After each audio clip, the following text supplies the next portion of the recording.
मध्य प्रदेश की 230 और छत्तीसगढ़ की 70 विधानसभा सीटों के लिए वोटिंग जारी है। मध्य प्रदेश में जहां पूर्व मुख्यमंत्री और कांग्रेस नेता कमलनाथ ने सौंसर में वोट डाला है, तो वहीं पूर्व मंत्री सज्जन सिंह वर्मा ने इंदौर में वोट डाला है। वहीं बीजेपी की ओर से कैलाश विजयवर्गीय, प्रहलाद पटेल समेत कई दिग्गजों ने अपने अपने क्षेत्रों में वोट डाला है। वहीं छत्तीसगढ़ में गृह मंत्री ताम्रध्वज साहू ने वोट डाला। सुबह 9 बजे तक मध्य प्रदेश में अब तक 11.13% वोट डाले गए हैं। वहीं छत्तीसगढ़ में 5.71% मतदान हुआ है।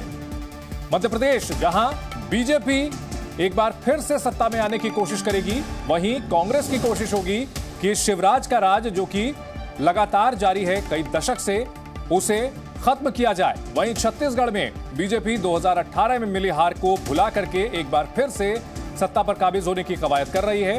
वहीं भूपेश बघेल की कोशिश है कि वे रिपीट करें और दोबारा चुनाव जीते। इन सब के बीच जीतू पटवारी ने वोट डाला है।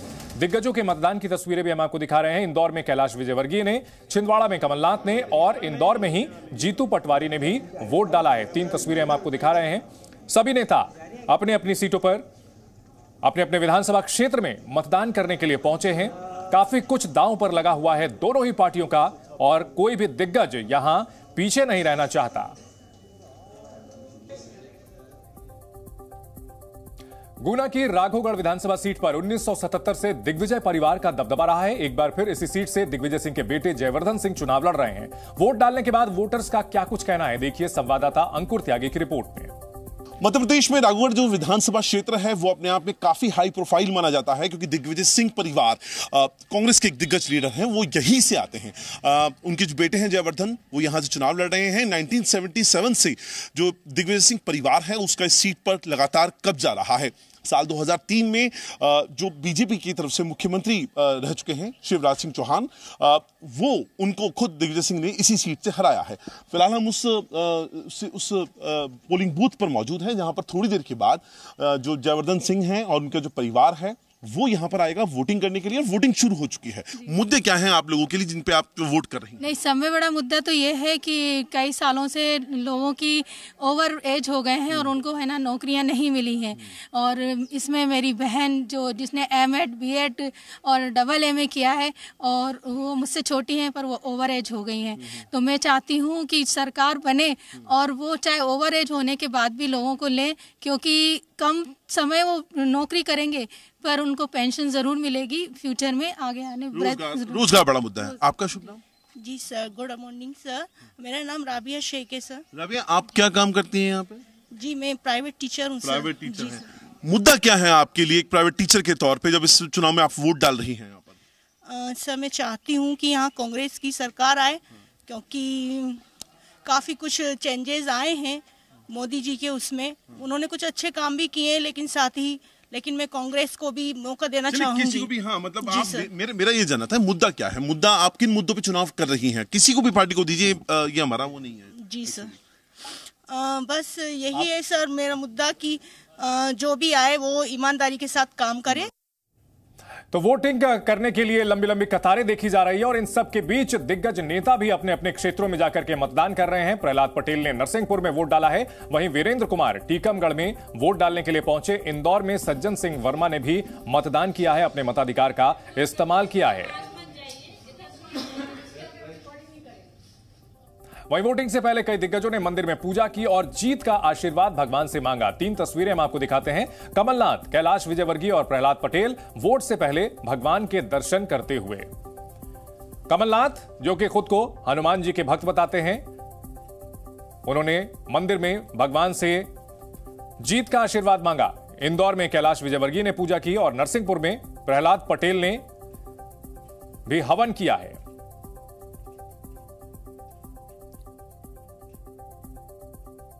हमारे कई सहयोगी दोनों राज्यों के चुनाव पर अपडेट देने के लिए हमारे साथ जुड़ गए हैं। रविंद्र कुमार जो कि ग्वालियर से हमारे साथ जुड़े हैं, अश्विन पांडे हमारे साथ छिंदवाड़ा से जुड़ रहे हैं, सत्यप्रकाश बिलासपुर से हमारे साथ और रवि त्रिपाठी दुर्ग के पाटन से हमारे साथ जुड़ रहे हैं। सबसे पहले रविंद्र, ग्वालियर बेहद अहम इलाका, यहां पर अगर बात की जाए सिंधिया परिवार का दबदबा रहा है, लेकिन काफी घमासान भी देखने को मिला है। यहां पर किन मुद्दों को लेकर के जनता वोट डाल रही है?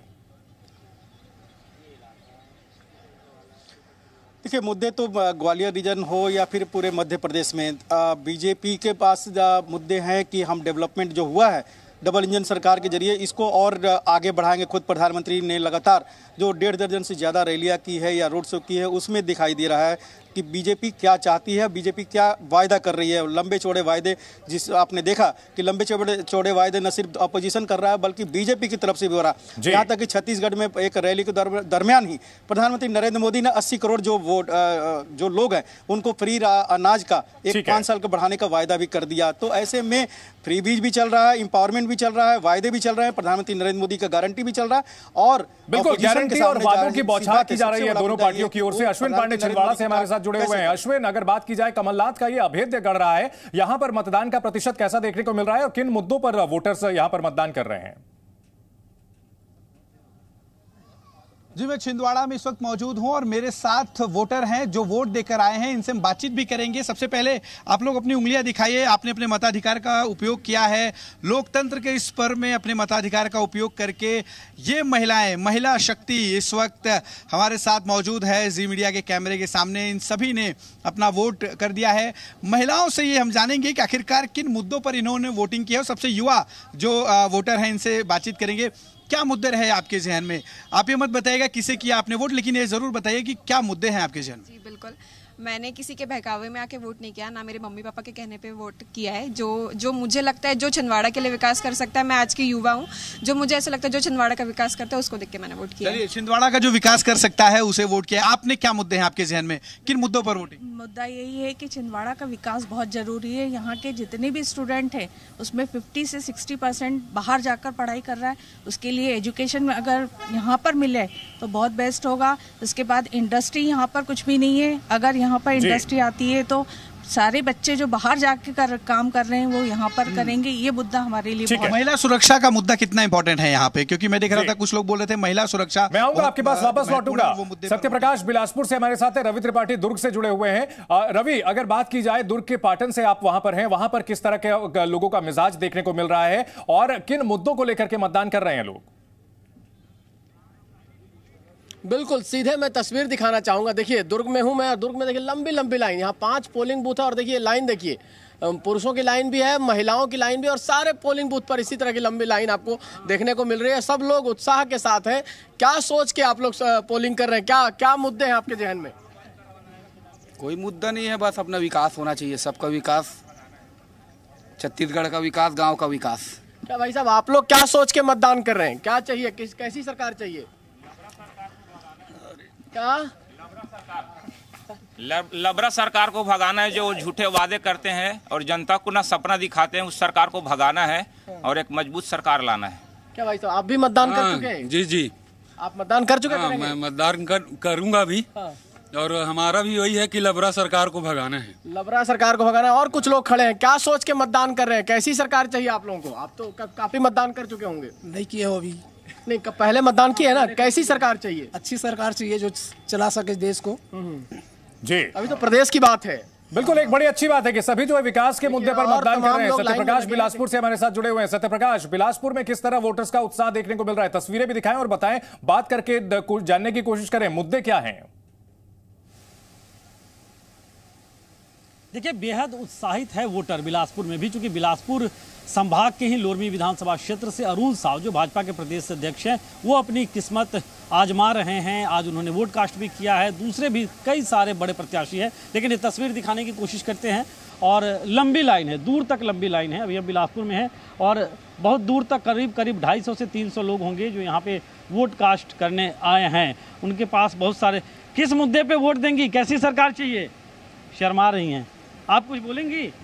सरकार कैसी चाहिए?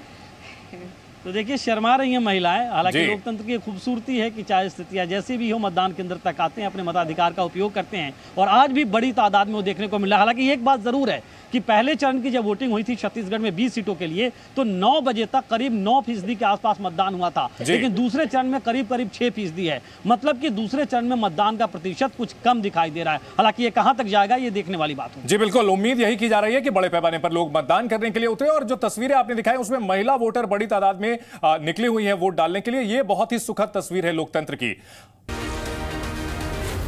जी न्यूज़।